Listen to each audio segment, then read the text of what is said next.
नमस्कार। India speak daily में आपका स्वागत है। मैं हूँ आपका संदीप देओ। आज का ये विषय आपको कुछ अटपटा लग सकता है, क्योंकि आज का ये विषय बड़ा डिफरेंट है और वो इसलिए है कि प्रोफ़ेसर विवेकानंद तिवारी जी, जो हमारे बीच मनुस्मृति पर कई शो कर चुके हैं और जिनकी बहुत सारी पुस्तकें हैं। माँ गंगा पर बहुत सारी पुस्तकें हैं, काफ़ी रिसर्च करते हैं, शोधकर्ता हैं। उन्होंने एक शोध किया कि हमारे शास्त्र कुत्ते-बिल्ली पालने पर क्या कहते हैं।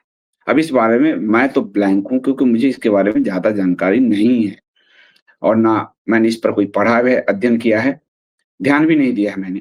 हालाँकि शास्त्रों में मैंने कुत्ते के महत्व को देखा है, भैरव के रूप में जो है आपको युधिष्ठिर जब स्वर्गारोहण हो रहा है पाँचों भाइयों का, तब कुत्ते का ज़िक्र आता है।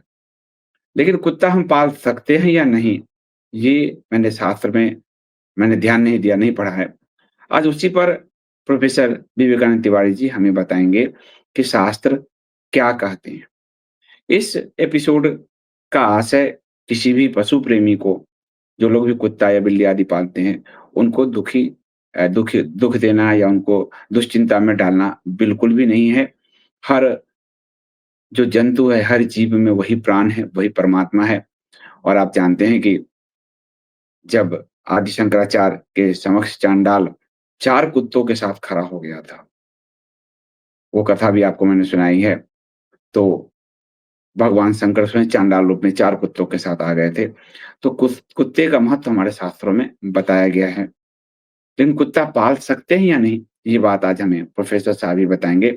बिल्ली पाल सकते हैं या नहीं, ये बात हमें आज प्रोफ़ेसर साहब ही बताएँगे। मैं भी इस बारे में बिल्कुल स्लेट की तरह कोरा हूँ। तो आप आज का ये एपिसोड अभी आप थोड़ी देर में हमारे साथ प्रोफेसर साहब जुड़ेंगे और ये एक सांस्कृतिक मुद्दा है। सांस्कृतिक मुद्दों पे अलग-अलग विषयों पे हम चर्चा करते हैं, उस पर ये चर्चा कर रहे हैं। लेकिन एक बात है कि कुत्ते, बिल्ली आदि को पीड़ित ना करें किसी भी तरीके से, उनके लिए भोजन आदि की व्यवस्था करें, ये तो हमारे यहाँ कहा ही गया है। उनके लिए घर की आखिरी रोटी, प्रथम रोटी गाय को, आखिरी रोटी कुत्ते को निकाल कर देने की बात की गई है। तो ये तो हमारे यहाँ है ही। लेकिन आज हम देखते हैं कुत्ता पालने को लेकर प्रोफ़ेसर साहब हमारे बीच क्या तथ्य रखते हैं। तो आप हमारे साथ बने रहिए, वीडियो को लाइक कीजिए, चैनल सब्सक्राइब करिए, बेल आइकन दबाइए, ऑल का बटन दबाइएगा ताकि आपको सारा नोटिफ़िकेशन मिले। ज्वाइन बटन से इस चैनल को बचाए रखिए, ये आपका चैनल है, सांस्कृतिक चैनल है और नो लेफ्ट नो राइट की ये जो पत्रकारिता है उसमें व्यूअरशिप और विज्ञापन बिल्कुल नहीं है और कल्चरल जो सनातन मुद्दों को लेकर चलता हो ऐसा कोई चैनल भी नहीं है। तो वो आप सब्सक्राइब करके ₹100 पर मंथ का कम से कम सब्सक्रिप्शंस कंटेंट का मूल्य ज़रूर चुकाइए, ज़रूर भरिए ताकि आपकी ये पत्रकारिता निर्बाध गति से जारी रहे। तो प्रोमो के बाद हमारे साथ जुड़ेंगे प्रोफ़ेसर विवेकानंद तिवारी जी और वो बताएँगे कि कुत्ते की महत्ता हमारे शास्त्र में क्या है और कुत्ता या बिल्ली हम अपने घर में पाल सकते हैं अथवा नहीं।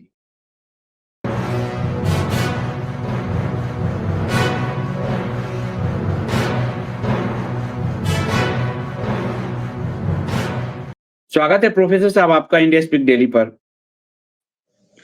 जी, बहुत-बहुत धन्यवाद, आभार। आपने इस बार अपने ज्ञान के पिटारा से एक नया ही विषय छेड़ा है और मुझे आस-पास मैं देख रहा हूँ हमारी सोसाइटी में और सब जगह लोग झगड़ा करते हैं, बच्चों पर हमला कर देते हैं। अब तो हमारी सोसाइटी में लोगों ने अपने कुत्ते के मुँह पे वो जाली लगाना शुरू किया क्योंकि किसी पे भी हमला कर देते थे। तो आपने जो बताया ये विषय हम करना चाह रहे थे लेकिन लगातार व्यस्तता थी। तो जी, जी। क्या कुत्ते-बिल्ली पालने की ये परंपरा हमारे वैदिक संस्कृति में भी दिखती है? शास्त्र क्या कहते हैं इस पर? जी, ये जो एपिसोड हम लोग कर रहे हैं, ये सनातन धर्म परंपरा में जिनकी आस्था है, उनके लिए है। जो कुतर्की हैं और कुतर्क के द्वारा अपनी बातों को सही सिद्ध करना चाहते हैं, ये एपिसोड उनके लिए नहीं है। जो सनातन को मानने वाले हैं और वो उनकी अज्ञानता है, वो नहीं जानते हैं, तो उनको जानना चाहिए ताकि वो परंपरा को और जो है सुदृढ़ता से पालन कर सकें। भारतीय संस्कृति में सभी की चिंतन की गई है, यहाँ तक कि चींटी तक को जो है ग्रास देने की हमारे यहाँ परंपरा रही है। सर्प को भी दूध पिलाया जाता है कि वो भी पर्यावरण की दृष्टि से जो है वो उसको अनुकूल किसानों का मित्र माना गया है। और पहाड़ को भी हम पूजते हैं, वृक्ष को भी हम जल देते हैं। तो भारतीय संस्कृति में सभी की चिंता की गई है। और मनुष्य के साथ-साथ अगर किसी जानवर का जो सबसे ज़्यादा विवरण हर जगह प्राप्त होता है प्राचीनतम, वह कुत्ता है। कुत्ता जो है वो उसका जो साहित्यिक स्रोत है, वो ऋग्वेद के 10वें मंडल का 108वां जो है सूक्त है, जिसमें शर्मा नाम के कुत्ते का उल्लेख है। और वो इंद्र के मतलब कि वो स्त्रीलिंग है और इंद्र के दूती के रूप में पणी माने असुरों के यहाँ वो दूत बनकर जाती है। और उस संवाद में जो असुर है, जो पणी है, इंद्र के गायों के जो चोरी की कर लिए हैं, तो वो दूत के रूप में उन्हें लौटाने की जो है वो बात करती है। नहीं लौटाने पर दंड की भागी देखते, मतलब देख रहे हैं कि ऋग्वेद में भी कुत्ते का विवरण है। शुक्ल यजुर्वेद के 16वें अध्याय का 28वां जो श्लोक में स्तुति की गई है कुत्ते की। जो रुद्राभिषेक अभी हम लोग सावन में सबसे ज्यादा होता है। रुद्राभिषेक के 5वें अध्याय का 28वां श्लोक का हिंदी रूप है, श्वानों को गले में बंधी रस्सी धारण करने वाले रुद्रों के लिए नमस्कार है ना। श्वानों के स्वामी रूप आप रुद्रों के लिए नमस्कार है। मतलब कि यहाँ तक कि जो सावन महीने में जो रुद्राभिषेक का रुद्री पाठ होता है, उसमें भी कुत्ते का विवरण है। महाभारत के स्वर्गारोहण में भी हम देखेंगे कि कुत्ते का विवरण प्राप्त होता है। रामायण जो गीता प्रेस द्वारा उत्तरकांड में जो है, कुछ लोग इसको क्षेपक भी मानते हैं एक, और इसका जो है जो गीता प्रेस द्वारा प्रकाशित है रामायण, उसमें इसका विवरण है कि राम के दरबार में भी एक कुत्ता अपनी फरियाद को लेकर पहुंच गया था और उसने जो है कहा कि हमें एक ब्राह्मण ने जो है हमको मारा है, तो इस कारण से उसको दंड का भागी हो, उसको दंड मिले, इस निमित्त हम आपके दरबार में आए हैं। और उसके बाद जो है उसको ब्राह्मण को बुलाया जाता है, तमाम वाद विवाद होता है। अंत में कुत्ते से ही पूछा जाता है कि आप बताओ कि क्या इसको दंड। तो उन्होंने कहा कि इसको महंत बना दिया जाए, और कालिंजर के नाम भी है, कालिंजर के जो है मठ का महंत बना दिया जाए। तो कहा कि ऐसा क्यों तुम करो? कहा कि मैं पूर्व जन्म में भी मैं भी महंत था, तो जो महंत होता है, मैं तो इतना शांत हूँ, तो और ज्यादा क्रोधी है, तो मैं इतने शांत होने के बाद, सात्विक होने के बाद, मुझे मरने के बाद कुत्ते के रूप में जन्म लेना पड़ा। और ये तो अत्यंत क्रोधी है, तो ये तो और ज्यादा इसका जो है गति और जो है गड़बड़ होगा। तो और कहा गया है कि जो बटाधीश ब्राह्मण और देवताओं के निमित्त दिए गए धन का उपयोग करता है, इसीलिए वो पाप का भागी होता है। तो इस प्रकार से हम देखते हैं कि साहित्यिक स्रोत में भी कुत्ते का विवरण प्राप्त होता है। अब साहित्यिक के अलावा जो है पुरातात्विक साक्ष्य भी देखेंगे तो चंद्रकेतु गढ़ में 200 ईसा पूर्व एक बच्चे कुत्ते की जंजीरों में पकड़ा हुआ चित्र उसमें प्राप्त होता है। राखी गढ़ी में 2000 ईस्वी पूर्व एक टेराकोटा गले में पट्टा है, वहां कुत्ते का एक चित्र प्राप्त होता है। भीमबेटका में जो है 1000 ईसा पूर्व शैलचित्र में अपने पालतू कुत्ते के साथ जो है ये विवरण प्राप्त होता है। तो इस प्रकार से हम देखते हैं कि न केवल साहित्यिक बल्कि जो है पुरातात्विक के साक्ष्यों में भी कुत्ते का उल्लेख हम पाते हैं। अन्य धर्म में भी हम देखेंगे तो कुत्ते का विवरण हमें प्राप्त होता है। पहले हम ये देख लें अपने हिंदू धर्म में, फिर अन्य धर्मों में भी कुत्ते की का विवरण वो देखें। हमारे यहाँ जीव मात्र में ईश्वर का दर्शन का विधान है, लेकिन पूरे भारतीय वाङ्मय में, वैदिक वाङ्मय में, उपनिषद पुराण काल में कहीं भी कुत्ते पालन का, कुत्ते का अस्तित्व का तो विवरण है प्राप्त होता है, लेकिन कुत्ते पालन का विवरण जो है कहीं भी प्राप्त नहीं होता है। और कुत्ते में भी जीवात्मा है, आत्मा है और परमेश्वर के रूप में भी उसे कई लोगों ने देखा है। नामदेव जो महाराष्ट्र के प्रसिद्ध संत थे, उन्होंने विट्ठल के भोग लगाने के लिए रोटी बनाया था और उस रोटी को कुत्ता जो है लेकर भाग रहा है और विट्ठल महाराज उसके पीछे-पीछे घी लेकर दौड़ रहे हैं कि आप सूखे रोटी ना खाइए, आप जो आपके रोटी में घी लगा दें। तो अंत में वो भगवान विट्ठल ही जो कुत्ते के रूप में जो है वो थे, तो उन्होंने प्रकट हो गया। तो इस प्रकार से हम देखते हैं कि जो है जीवात्मा सभी में ईश्वर का अंश माना गया है।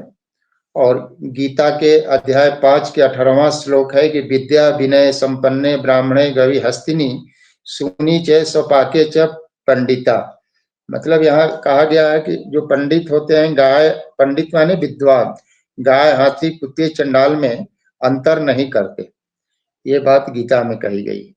लेकिन आदि शंकराचार्य ने तत्वोपदेश में कहते हैं कि भावाद्वैतम सदा कुर्यात् क्रियाद्वैतम न कुत्रचित। मतलब कि समदर्शन तो सभी में किया जा सकता है, होना भी चाहिए, लेकिन सम क्रिया या सम व्यवहार सबके साथ नहीं किया जा सकता। अपने शरीर अंग भी ही है, मुख है, हाथ है, नाक है, अलग अलग कार्यों की अलग अलग भूमिका है।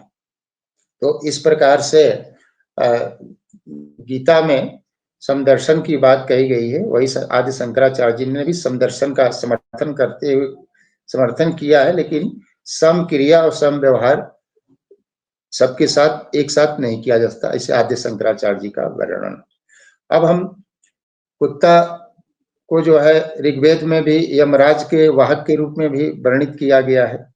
कुत्ता पालन का निषेध है, हमारे भारतीय वाङ्मय में कहीं देखेंगे तो गो पालन की जो है बात उल्लेखित है, गो पालन की महिमा का वर्णित है, लेकिन कहीं घर में कुत्ते पालन का विवरण प्राप्त नहीं होता।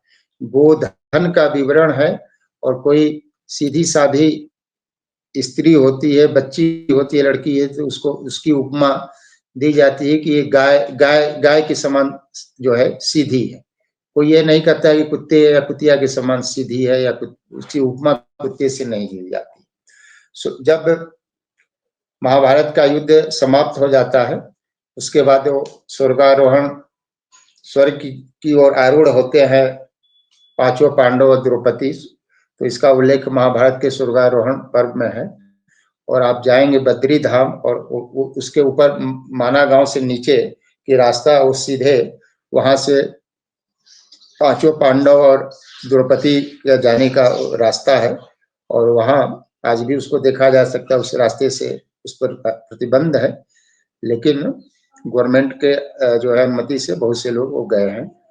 और आप वहां जाएंगे तो देखेंगे, जो मैं तो गया हूं, तो जो कुत्ते हैं वहां के वो बिल्कुल शेर के समान है। मतलब उतने आकार प्रकार उनका जो है शेर के समान है, उसी तरह बाल और बहुत लंबे और चौड़े होते हैं उधर के कुत्ते जो है बद्री धाम के बगल के, मैंने उसको देखा। तो तमाम भाई जाते हैं और एक एक कर कर सभी गिर जाते हैं, स्वर्ग नहीं जा पाते, कथा सभी लोग जानते हैं।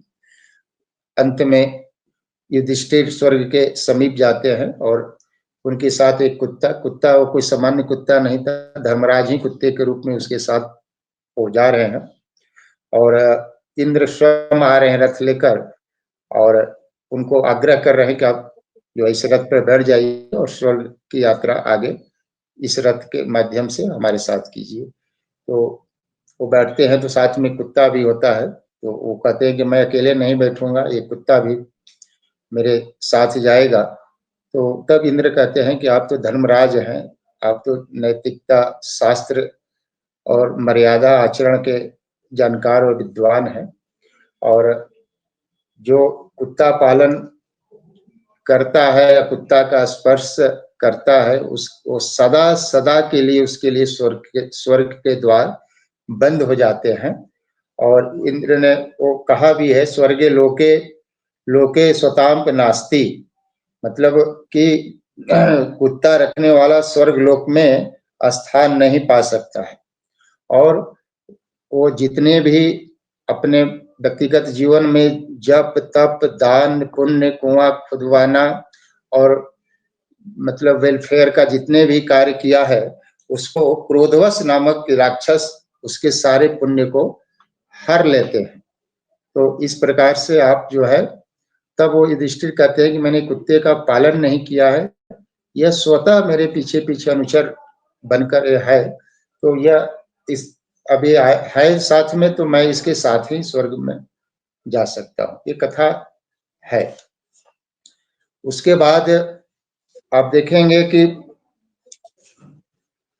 युधिष्ठिर ने उसके बाद महाभारत के अनुशासन पर्व में ही 127वां अध्याय में 15-16 श्लोक है, जिसका हिंदी अनुवाद है कि घर में फूटे बर्तन, टूटी खाट, मुर्गा, कुत्ता और बड़ा वृक्ष का जो है घर में वास नहीं करना चाहिए, नहीं लगाना चाहिए। बर्तन जो है जो टूटा फूटा होता है, उसमें कलयुग का वास होता है।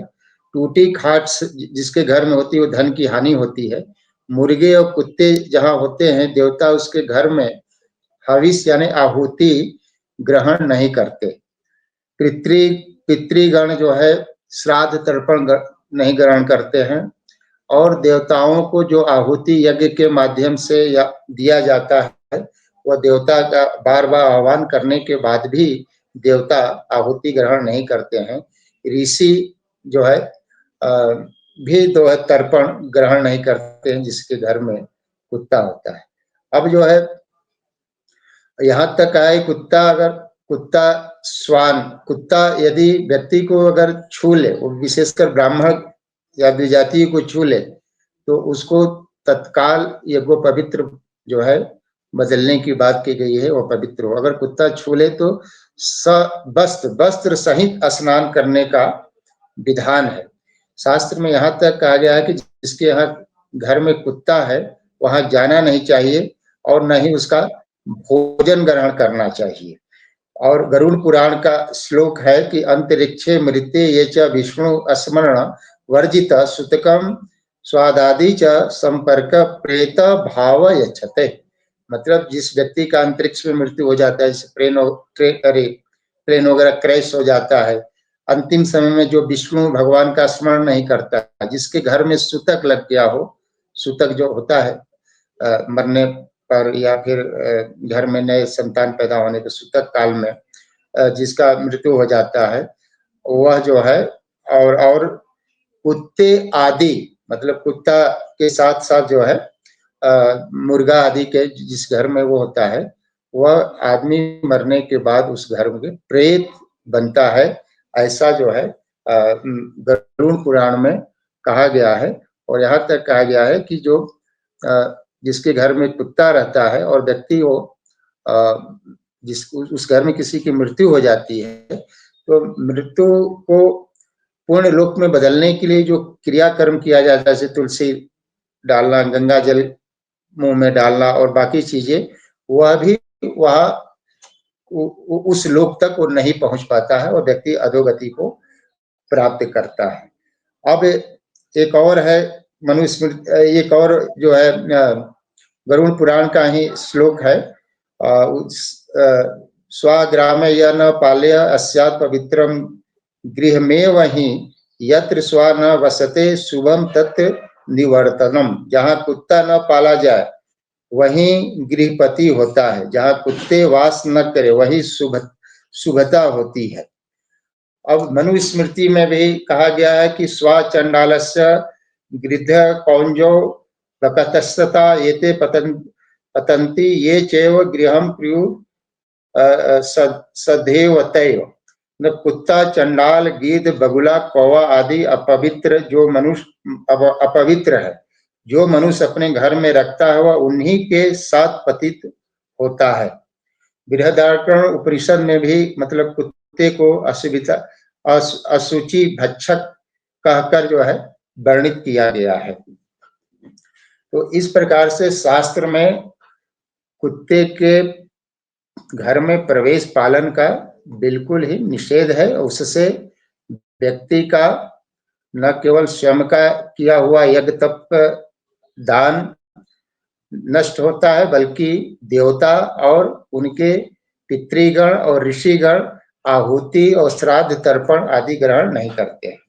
लेकिन कुत्ते की हमारे संस्कृति में, हमारे धर्म में बहुत ही ज़्यादा चिंता किया गया है और कहा गया है कि पहली रोटी गाय को और अंतिम रोटी जो है कुत्ते को देना चाहिए। हमारे यहाँ पंचबलि का विधान है और जो श्राद्ध के समय में जो निकाला जाता है ग्रास, या जो व्यक्ति की मृत्यु होती है, जो तिरवही होता है, वो जो ग्रास निकाला जाता है उसमें देवता, कौवा, चींटी, गाय और कुत्ते को, मतलब कुत्ते का कितना ज्यादा भारतीय संस्कृति धर्म परंपरा में जो है ख्याल रखा गया है कि पंचबली में भी कुत्ते का स्थान है। और जो श्राद्ध के समय में या तिरोही के समय में जो पंचबली निकाला जाता है उसमें कुत्ते को भी देने का विधान है। कुत्ते को मारना और कुत्ता पालन दोनों का निषेध है। जो कुत्ता पाले वह कुत्ता और जो कुत्ते को मारे वो कुत्ता। कुत्ते को मारने से अनेक प्रकार के जो है व्यक्ति को कष्ट, मतलब धार्मिक रूप से अनेक प्रकार की जो है कष्ट व्यक्ति को पहुंचता है, इसलिए कुत्ते को बिल्कुल मारना नहीं चाहिए। और कुत्ते जो है वो केतु का प्रतीक होता है और केतु जो है मोक्षदायी ग्रह होता है। जिनका केतु, राहु, केतु और शनि कमजोर होता है उनको ज्योतिष शास्त्र में जो है रोटी खिलाने का विधान है। वैसे कुत्ते को जो गली में घूमते हैं, जो घर में पाले जाते हैं, उनको खिलाने का विधान नहीं। और यहाँ बहुत से लोग भ्रम भी फैला देते हैं कि काले कुत्ते, और कुत्ते के रंग के आधार पर बताते हैं काले कुत्ते को खिलाने से ज्यादा, ऐसा कहीं कोई विधान नहीं है। कुत्ता किसी भी रंग का हो, उसको रोटी खिलाने से पुण्य की प्राप्ति होती है। और जिनका राहु केतु गड़बड़ होता है वह जो है उसमें जो है उसका पुष्ट होता है। न केवल भारतीय धर्म, हिंदू परंपरा, वैदिक वांग्मय में कुत्ते पालन का निषेध है, बल्कि अन्य अनंत धर्मों में भी कुत्ते पालन का निषेध हम दे सकते हैं। इस्लाम में भी जो है पालतू कुत्ते को रखना जो है अमान्य माना गया है। शिया सुन्नी दोनों में जो है कुत्ते के लार को अशुद्धता के रूप में माना गया है, धार्मिक रूप से जो है अशुद्ध माना गया है। कुत्ते की संगति शिकार, पशुपालन और घर की सुरक्षा में सहायक के रूप में छोड़कर एक मुसलमान को अच्छे कर्मों के लिए उसके हिस्से के जो भी पुण्य होता है अगर वो पालता है तो शून्य घोषित कर देती है।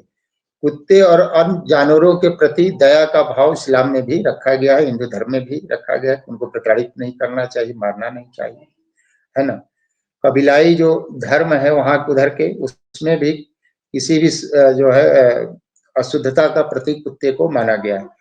यहूदी धर्म में भी जो बाइबिल और तलमुड है, दोनों में नकारात्मक रूप से नियंत्रित किया गया है कुत्ते को। जहां ज्यादातर हिंसा और अशुद्धता से इसको कुत्ते को जोड़ा गया है। और इसमें इजराइल में जो धर्म गुरुओं ने शहर के कुत्तों पर प्रतिबंध लगाने का प्रस्ताव भी पारित किया था कि कुत्ते जो घूम रहे हैं उनको प्रतिबंध लगाया जाए।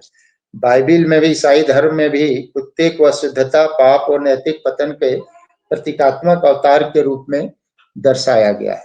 तो यह शास्त्रीय विधान है और कि कुत्ते का घर में पालन बिल्कुल नहीं करना चाहिए। उसके पालन करने से देवता, ऋषि और अपने पूर्वज तर्पण, आहुति ग्रहण नहीं करते हैं।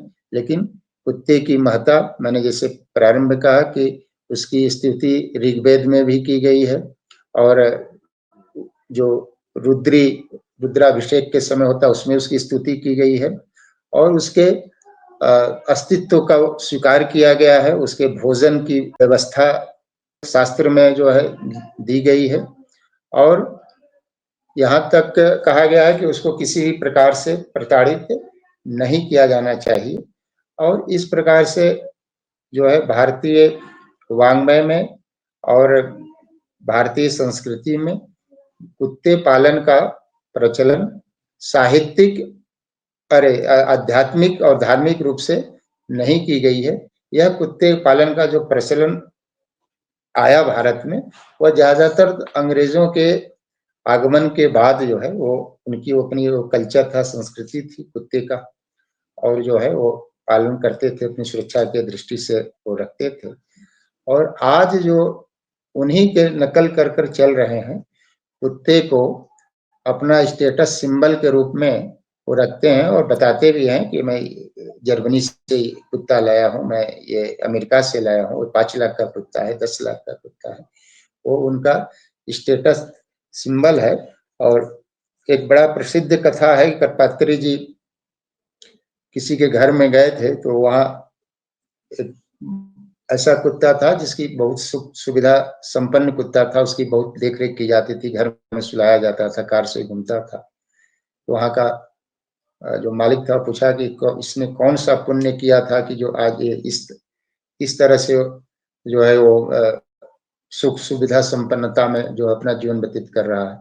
तो करपात्री जी ने कहा था कि इसने कोई पुण्य नहीं किया था, पिछले जमाने का ये भी सेठ था और अपने कुत्ते से बहुत ज़्यादा इसका लगाव अटैचमेंट था, और मरते समय भी कुत्ते का इसने स्मरण किया, ध्यान किया।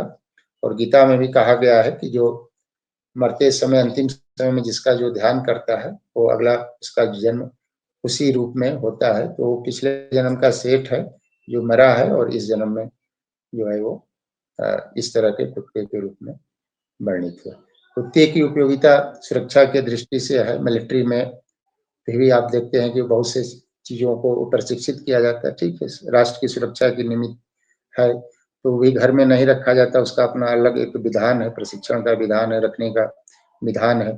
चोरी वगैरह हो जाता है तो उसमें ऐसे नैसर्गिक प्राकृतिक गुण होते हैं जिसके उसको और डेवलप कर इस तरह के बड़े से बड़े अपराधों का भी पटाक्षेप कुत्ता कुतिया के माध्यम से किया गया है। तो एक अलग विषय है। विषय यहाँ यह है कि कुत्ते को आप चिंता करिए, उनको रोटी दीजिए, उनको मारिए मत, उनको प्रताड़ित मत करिए, लेकिन घर के अंदर नहीं रखना चाहिए। वो तामसिक प्रवृत्ति के द्योतक होते हैं, और जिस घर में वो होते हैं वहाँ वो घर अशुद्ध होता है, वहाँ दरिद्रता होती है और लोग रोगग्रस्त होते हैं। यह जो है शास्त्रीय विधान है। संदीप जी। धन्यवाद प्रोफेसर साहब, ये आपने काफ़ी अच्छा बताया कि कुत्ते का पालन की भी व्यवस्था हमारे यहाँ है कि आप रोटी दीजिए उसको, लेकिन आप उसको घर में मत पालिए, ये व्यवस्था की गई है। तो ये ध्यान हमारे शास्त्रों ने रखा है कि जो गली आदि के कुत्ते हैं, उनको कोई पीटे नहीं, मारे नहीं, रोटी दे, भोजन दे, लेकिन उसको घर में ना लाए, चीज़ जो जहाँ का है वहीं रखे। तो आपने बहुत अच्छे से बताया, और मैं जो कुत्ता जो लोग भी पालते हैं, उनसे मैं कहूँगा कि ये वीडियो ज़रूर देखें, क्योंकि शास्त्र के अनुसार यदि आप जीवन जीते हैं, तो घर में कुत्ता आपको नहीं पालना चाहिए। हाँ, कुत्ते के साथ दुर्व्यवहार किसी रूप में ना करें, और उसके अंदर भी वही प्राण है, वही जीव है, तो उसको भोजन आदि आप अगर देते हैं, तो ज़रूर दें। बिल्ली का भी कोई विधान है प्रोफेसर साहब? जी। बिल्ली के लिए भी कुछ कहा गया है? हाँ, क्योंकि आजकल बिल्ली बिल्ली पालने का का भी भी शौक विधान, बहुत बढ़ हाँ, गया है। बिल्ली का भी वर्जित है। बिल्ली हुआ, बिल्ली, मुर्गा, कुत्ता को वर्जित माना गया। उनको हुँ। आप उनकी चिंता करिए, उनको भोजन आदि बाहर दे दीजिए, लेकिन घर के अंदर पालने का विधान न मुर्गे का विधान है, न बिल्ली का है, न कुत्ते का। तो बहुत-बहुत धन्यवाद प्रोफ़ेसर साहब। ये एक सारगर्भित बातचीत रही, और मुझे लगता है कि जो लोग भी पेट लवर्स हैं, वो उसके लिए जो हॉस्टल आदि की व्यवस्था होती है, वहाँ वो उसको रख सकते हैं। लेकिन शास्त्र जो कहता है, मुझे इस बारे में बिल्कुल नॉलेज ज़्यादा नहीं है। जो प्रोफ़ेसर साहब कह रहे हैं, उन्होंने पूरे शास्त्र के प्रमाण के साथ कहे हैं। तो शास्त्र जो कह रहा है कि घर अशुद्ध होता है, तामसिक की प्रवृत्ति बढ़ती है, तो आप यदि शास्त्रीय रूप से जी रहे हैं, तो घर में ना पालें, लेकिन पशुओं से प्रेम ज़रूर रखें। आप गली में आस-पास जहाँ भी पशु हैं, उनको भोजन आदि की व्यवस्था ज़रूर करें, और बाकी आपकी मर्ज़ी है, क्योंकि शास्त्र तो बहुत कुछ कह रहे हैं, और वो जो हिंदू पालन करते हैं, वो शास्त्र के अनुसार जीवन जीते हैं, नहीं पालन करते हैं, तो स्थिति आप देख ही रहे हैं। सबकी मर्ज़ी है, मनमानी है, तो आप अपने हिसाब से जो बिल्कुल, चाहे बिल्कुल। कर ये सकते हैं। ये हमारा मनमानी का उद्देश्य। परिणाम मनमानी का परिणाम व्यक्ति अभी तक जो है वो देख कर भी समझने के लिए तैयार नहीं है कि आज वो कहाँ पतन के किस गर्त में वो गिर रहा है। और जब परंपरा और शास्त्र में बताई हुई बातों का व्यक्ति जब पालन करता था तो समाज और परिवार कितना स्वस्थ और आनंददायक परिस्थिति में रहता था, उसका भी वो स्मरण कर ले और आज का भी स्मरण कर ले, जब वो स्वयं कुतर्क कर कर और तमाम शास्त्रीय मर्यादाओं को तोड़ना ही जो है वो आधुनिकता का प्रयास समझ रहा है। और उसका क्या परिणाम अभी जो है सामने दिखाई पड़ रहा है, उसका भी चिंतन मनन करें। और ये एपिसोड चूंकि आप धर्म अध्यात्म के वर्तमान भारत के पुरोधा के रूप में आप जो है अपने को डेवलप कर रहे हैं, विकसित कर रहे हैं, और आपका चैनल सनातन की परंपरा को जो है पुष्ट करने के लिए जो भी शास्त्रीय मर्यादा है उसके अंतर्गत जो भी स्वस्थ परिचर्चा है उसको आप आयोजित कर रहे हैं, और बड़े बड़े विद्वानों को जो इस विषय के जानकार हैं उनको आप आमंत्रित कर रहे हैं। तो ये एपिसोड वैसे ही सनातनियों के लिए है जो सनातन परंपरा को जानते हैं, मानते हैं, और किसी अध्ययन के अभाव में इस बात को नहीं जानते थे कि कुत्ते का पालन धार्मिक रूप से निषेध किया गया है, तो उसको आज वो जानेंगे। और कुछ सामान्य 1500 भी अगर इस एपिसोड से अपने को परिवर्तित कर लेंगे तो हमारा आपका जो प्रयास है वो सफल होगा। तो बहुत-बहुत धन्यवाद प्रोफ़ेसर साहब। हम हमारी इच्छा किसी को दुःख पहुँचाने की नहीं, आप अपने-अपने हिसाब से कुत्ता, बिल्ली आदि पालने के लिए स्वतंत्र हैं। बस जो शास्त्र में है वो इन्होंने कहा। बहुत-बहुत धन्यवाद प्रोफ़ेसर साहब कि आपने इस पर समय निकाला और लोगों को जानकारी दी। बहुत-बहुत धन्यवाद आपका।